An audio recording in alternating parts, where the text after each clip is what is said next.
High, আমি রিতম। আজ চলে এসেছি আবার একটি ব্লগে। তো আজকের ব্লগটা একটু অন্যরকম। আজকে আমি গাড়ির জন্য অপেক্ষা করতে করতে তোমাদের সাথে গল্প করছি। তো আজকে আমি আর মা বেরিয়ে পড়েছি, যাব বর্ধমান। বর্ধমানে আমার মাস্তুতো দিদির বাড়ি। তো তার লক্ষ্মীর কোলে এসেছে সরস্বতী, তাকে দেখার জন্যই আমরা যাচ্ছি। দেখছেন, আপনাদের সাথে গল্প করতে করতে প্রায় অনেকটা পথ চলে এসেছি। এই যে হাইওয়ে ধরে নিয়েছি, এবারে পড়বে বর্ধমানের। যাওয়ার আগে দামোদর নদের ওপারেই আছে বর্ধমান শহর। তো বর্ধমান শহরে ঢুকে আলিশা বাস স্ট্যান্ড থেকে সামনেই আমার দিদি বাড়ি। তো দেখুন, আপনাদের সাথে গল্প করতে করতে অনেকটা পথ চলে এসেছি, পৌঁছে গিয়েছি আমার দিদি বাড়ি। এবার দিদি বাড়িতে পৌঁছে মিষ্টি জল খেয়ে এবারে দিদি বলছে, দাঁড়া, তোরা অনেকক্ষণ বেরিয়েছিস, একটু কিছু টিফিন বানিয়ে।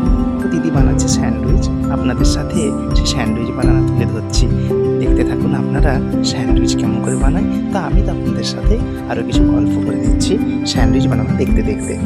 স্বামীর কর্মসূত্রে বাইরে থাকা এরকম মেয়ের গল্প অনেক আছে। বলুন, যারা পরিবার পরিজন আত্মীয় স্বজনকে ছেড়ে স্বামীর কর্মস্থানে থাকার এক লড়াইয়ের গল্প। লড়াই তো বলুন, ছোট্ট ছোট্ট দুটো মেয়ে এবং স্বামী, আর নিজে একটা ছোট্ট শৌখিন এবং নিপুণতার সাথে সংসার সামলাচ্ছে আমার এই দেখুন, গল্প করতে করতে স্যান্ডউইচ প্রায় রেডি হয়ে গেছে। স্যান্ডউইচটা দেখতে দারুণ হয়েছিল, তাই না?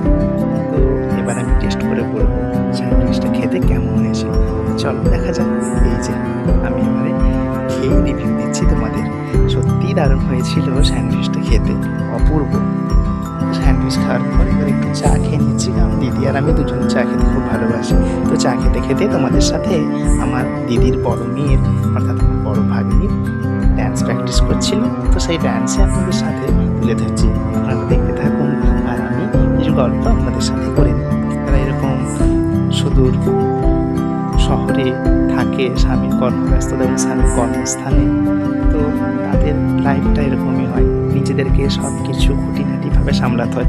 তাও শৌখিনতা এবং সৌজনশীলতা যেন প্রখর কত, চারিদিক সাজানো গোছানো।